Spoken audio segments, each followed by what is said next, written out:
BNP নেতা ইশরাক হোসেনকে ঢাকা দক্ষিণ সিটি কর্পোরেশনের মেয়রের দায়িত্ব বুঝিয়ে দেওয়ার দাবিতে লাগাতার কর্মসূচি পালন করছেন তার সমর্থকরা।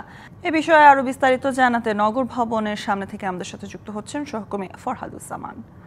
ফরহাদ, ইশরাক হোসেনের সমর্থকরা আজও নগর ভবনে তালা ঝুলিয়েছে। যারা সেবা নিতে আসছেন তারা কি বলছেন, তার পাশাপাশি সমর্থকদের কর্মসূচি নিয়েও বিশেষ জানাবেন।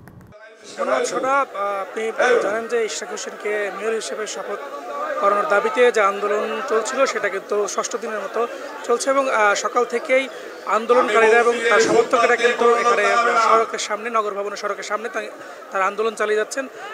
পাশাপাশি আপনাকে জানিয়ে রাখি যে এই সামনের যে সড়কটা, সেই সড়ক দুটি কিন্তু বন্ধ রয়েছে, যার কারণে কিছুটা যান চলাচল বিঘ্ন রয়েছে এবং যান চলাচল বিঘ্ন থাকার কারণে কিন্তু ভোগান্তিতে পড়তে হয়েছে অনেকে। এবং নগরের সেবা প্রার্থী যারা রয়েছেন তারাও কিন্তু অনেকেই এসেছেন, তারাও কিন্তু ভোগান্তিতে পড়েছেন। কারণ আপনি জানেন যে নগর ভবনের প্রধান ফটকের তালা ঝুলিয়ে দেওয়া হয়েছে এবং বিভিন্ন ভবনে তালা দেওয়া হয়েছে, যার কারণে কিন্তু সেবা প্রার্থীরা কিন্তু ভোগান্তিতে পড়ছেন। ওয়ালটন আবারও মিলিয়নিয়ার অফারে ওয়ালটন ফ্রিজ কিনে আপনিও হয়ে যেতে পারেন মিলিয়নিয়ার। আরও একটা বিষয় জানিয়ে রাখি, সকাল থেকে অবস্থান নিয়ে তারা বিভিন্ন স্লোগান দিচ্ছেন।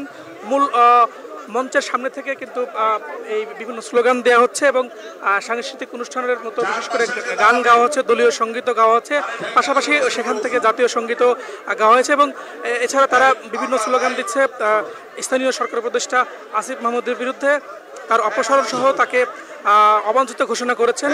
এবং নেতাকর্মীরা বলছেন চট্টগ্রামের মেয়রকে তাকে মেয়র হিসেবে ঘোষণা করলে, তাকে শপথ পড়ালে, সে দায়িত্ব পালন করতে পারলে ঢাকাতে কেন পারবে না, এটা নিয়েও তারা বিভিন্ন সন্দেহান প্রকাশ করেছেন। তারা বলছেন যে এটা একটা ষড়যন্ত্র, এখানে ইশরাককে মেয়র হিসেবে দিলে এই সিটি কর্পোরেশনের বিভিন্ন যে দুর্নীতি হয়েছে সেগুলোও ফাঁস হয়ে যেতে পারে, এমন একটা শঙ্কার কথা কিন্তু জানিয়েছেন, যার ফলশ্রুতিতে কিন্তু তারা এই ইশরাককে মেয়র হিসেবে শপথ পড়ানোতে এই ষড়যন্ত্র করা হচ্ছে। এর পাশাপাশি আর একটা বিষয় আপনাকে জানিয়ে রাখি, এখানে সিটি কর্পোরেশনের যারা কর্মচারী রয়েছে তাদের একাংশ কিন্তু এই আন্দোলনে কিন্তু সংহতি জানিয়ে কিন্তু অংশ নিয়েছেন এবং প্রচণ্ড রোদের মধ্যেই কিন্তু তারা এই আন্দোলন চালিয়ে যাচ্ছে এবং বলছেন যে যত দ্রুত সম্ভব এই ইশরাককে মেয়র হিসেবে শপথ না করালে তারা কিন্তু আরও কঠোর আন্দোলনে যাওয়ার হুঁশিয়ারি দিয়েছেন। এবং সকাল থেকে কিন্তু এই ভিড়টা কিন্তু বাড়ছে। এখন পর্যন্ত সিটি কর্পোরেশনের সামনে থেকে আমার কাছে এই ছিল সর্বশেষ তথ্য। ৬ষ্ঠ দিনের মতো চলছে ইশরাক হোসেনকে মেয়রের দাবিতে দক্ষিণে নগর ভবনের সামনে আন্দোলন চলছে, সেখান থেকে যুক্ত ছিলেন ফরহাদ।